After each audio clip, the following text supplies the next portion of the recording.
আসসালামু আলাইকুম, welcome back to my another video. আজ আমি আপনাদের সাথে আরও একটি নতুন ব্লগ ভিডিও দেখার ওয়েলকাম জানাচ্ছি। আজকের ভিডিও আমি যদিও মাগরিবের পর থেকে শুরু করেছি। এই যে ভিডিওটা আপনারা দেখতে পাচ্ছেন, আমি বেশ কিছু ভিডিও ভয়েস ওভার করে রেখে দিয়েছি। কারণ দীর্ঘদিন পর্যন্ত নেট কানেকশন সারা দেশে ছিল না। তো নেট কানেকশন না থাকায় আসলে আমি অনেক মানে আমার নিজের কাছে আমি হ্যাপি, কিন্তু দেশের এবং দুনিয়ার কিন্তু ১২টা বেজে যাচ্ছে। সেদিক দিয়েও কিন্তু অনেক খারাপ লাগা কাজ করছে। আসলে আমি হ্যাপিটা হওয়ার কারণ হচ্ছে আমি যখন নেট থাকে তখন কিন্তু গেম খেলার জন্য আমার ইউটিউবিং করা এই মোবাইল নিয়ে আমার ছোট ছেলে বসে থাকে, গেম খেলে। তো আমি ভিডিও সঠিকভাবে করতে বা আপলোড করতে বা রেকর্ড করতে পারি না। এজন্যে মনে মনে হ্যাপি। আর কারণ এখন আমি রেগুলার মোবাইলটা পাচ্ছি, সাথে যা রেকর্ড করা ছিল সব কিছু আমি এডিট করে রেখে দিতে পারছি। যখন নেট কানেকশন শুরু হবে, যখন পারবো তখন আস্তে আস্তে আপলোড করব। তো আমি এই যে ভিডিওটা দেখতে পাচ্ছেন, এখানে আমি ২-১ দিনের ভিডিও অ্যাড করেছি আপনাদের সাথে। শুরুতে যেটা দেখেছেন সেটা হচ্ছে একদিন মাগরিবের পরে আমি একটু বাইরে হাঁটতে বের হয়েছিলাম। তখন জেলু, কাঠবাদাম, নারকেল এগুলো নিয়ে আসছি। আর এই যে আমি জেলিটা এখন খুলছি। তো এই ভিডিওটা ছিল পরের দিন সকালবেলার। তো পরের দিন সকালবেলা তো পরোটা দিয়ে জেলিটা খাওয়ার জন্য নিয়েছি। এই হচ্ছে অবস্থা। তো এখন আমাদের সকালের ব্রেকফাস্টের সাথে জেলি দিয়ে, লুচি দিয়ে, পুরি দিয়ে খাওয়া হবে। তো সকালের নাস্তাটা শেষ করে আজকে রান্নাবান্নার প্যারা, মানে হচ্ছে দুপুরের জন্য প্যারায় পড়তে হবে না।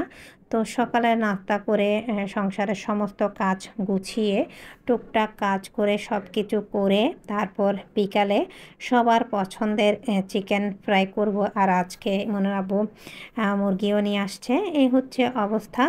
তো আসলে এই তো আমি আজকে যে লুচিগুলো দেখতে পাচ্ছেন এগুলো হচ্ছে তার আগের দিন বিকালে বানিয়েছিলাম, রয়ে গিয়েছিল। তো সকালে যখন পরোটা তৈরি করি তখন নিজের জন্য একটু কমিয়ে বানাই। তো চিকেন ফ্রাইটা আসলে করলে সবাই অনেক বেশি পছন্দ করে। এই হচ্ছে অবস্থা। তো সকালে নাস্তাটা করার পরে আমি মোবাইলটা বন্ধ করে দিই। এরপরে এই তো দেখতে পাচ্ছেন বিকেলের কিছু সময় আগে তো ইমনের আব্বু এখানে মুরগি নিয়ে আসছে, আম নিয়ে আসছে। তো মুরগি নিয়ে আসছে, মুরগি একসাথে ২টা নিয়ে আসছে। তো আর এই যে ইমনের আব্বুকে আমি লাইক দিলাম। কেন লাইক দিলাম সেটা একটু বলি। আসলে জামাইকে আজকে ৩টাই লাইক দিলাম। তো মাঝে মাঝে কিছু কাজ করে ও এমন যে আমার কিন্তু কাজগুলা বাসায় নিয়ে আসলে মানে হাট বাজার করে করতে অনেক কষ্ট হয়, কারণ হেল্পিং হ্যান্ড ছাড়া কিন্তু বাসায় একা হাতে, তার উপরে ইউটিউবিং।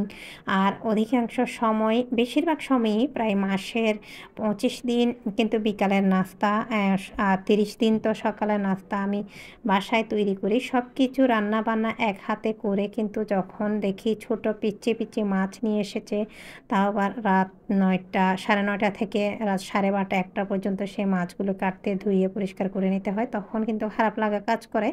যদিও ওর মাইন্ডেও আসলে ওইটা আসেনি যে মাছগুলি আমি একটু কাটিয়ে নিই তাহলে কষ্টটা কম হবে। কয়েকদিন আগের ভিডিওতে দেখেছেন বেশ কিছু মাছ নিয়ে আসছিল, আমি সেটাও আপনাদের সাথে শেয়ার করেছি ছোট একটি ভিডিওতে। সেজন্যই আজকে মুরগিটাও স্কিন ছাড়িয়ে সবসময় আমি যেভাবে বাজার করার সময় নিয়ে আসতাম সেভাবেই কিন্তু নিয়ে এসেছে। স্কিন ফেলে দিয়ে তারপর ৪ টুকরা করে নিয়ে এসেছে। আমি এইভাবেই কিন্তু আনতাম। তো যেহেতু আমি এখন হাট বাজার তেমন একটা করি না, আর ইচ্ছাও করে না হাট বাজার নিয়ে এসে সেগুলো আবার কাটবো, ডাবল প্যারাই পড়তে হয়। এজন্য বললাম যে হাট বাজারগুলো তুমিই করো, আমি পারবো না। এই হচ্ছে অবস্থা। তো মুরগিগুলি অফ স্ক্রিনে আমি কেটে পরিষ্কার করে ধুয়ে নিয়েছি। যেগুলো রান্না করার সেগুলো পাশে আমি রেখেছি। অন্যদিকে যা ডিপ ফ্রিজে রাখবো তা আমি রেখে দেবো। তো মোটামুটি আসলে এইভাবে কাজটা পারফেক্টভাবে করার জন্যই ওকে ৩টা লাইক দিলাম। তো ও ছিল পাশে, হাসছিল। এই হচ্ছে অবস্থা। তো এরপরে আমি চিকেন ফ্রাই করব। এই চিকেন ফ্রাইয়ের রেসিপি A to Z আমি আমার কুকিং রেসিপি বাই মনি চ্যানেলে আপলোডের জন্য রেখেছি। আপনারা চাইলে দেখে নিতে পারেন।